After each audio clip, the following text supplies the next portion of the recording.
மா என்னம்மா காலையில கவலையா இருக்கீங்க? என்ன விஷயம்னா, நம்ம வந்து ஆன்லைன் பிசினஸ் பண்றோம்ன்றது உங்களுக்கு தெரியும்.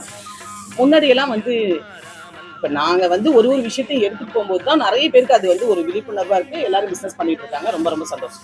ஆனா வந்து எனக்கு ஒரு விஷயத்த நான் கத்துக்கிட்ட அடுத்த நிமிஷமே உங்ககிட்ட தான் வந்து சொல்லுவேன். காரணம் என்னன்னா, நீங்க எதையும் போய் தேடி அலையக்கூடாது, எங்கேயும் நஷ்டப்பட்டுறக்கூடாதுன்றதுக்காக நான் சொல்றேன். அது அந்த மாதிரி தான் நம்ம வாட்ஸ்அப்ல நெறைய தடுமாற்றங்கள் வந்துச்சு மெசேஜ் பண்றதுல. கொஞ்சம் அப்டேட் ஆனோனே நாங்க இந்த மாதிரி அப்டேட் ஆயிருக்கோம் அப்படின்னு சொல்லி ஒரு மெசேஜ் போட்டிருக்கோம். இதுக்கு முன்னாடி நெறைய இடத்துல நஷ்டப்பட்டிருக்கோம்னா வெப்சைட் ரெடி பண்ணதுலயா இதுல எல்லாமே. இப்ப நம்ம அப்டேட் ஆயிட்டோம்னு ஒரு மெசேஜ் போட்டதுக்கு அப்புறம் அந்த மெசேஜ் வேற தெரிஞ்சவங்களும் போடுறாங்க. தெரிஞ்சவங்க போடுறது தப்பு இல்லை, ஏன் போட்டீங்கன்னு நான் கேட்கல. இன்னும் கொஞ்சம் முன்னாடியே போட்டிருந்தீங்கன்னா எங்களை மாதிரி உள்ளவங்களுக்கு ரொம்ப உபயோகமா இருந்திருக்கும்ல. இதுக்கு முன்னாடி எல்லாம் நாங்க நஷ்டப்பட்டிருக்க மாட்டோம்ல அப்படின்னு நினைக்கிறேன். இன்னொரு விஷயம் என்னன்னா, நம்ம வீடியோ 100% யூஸ் பண்றவங்க ஒரு லைக் கூட போட மாட்டேங்கிறீங்க. 10% யூஸ் பண்றவங்க கொண்டாடி இருக்கீங்க. அது ஒரு சந்தோஷமான விஷயமாவும் இருக்கு.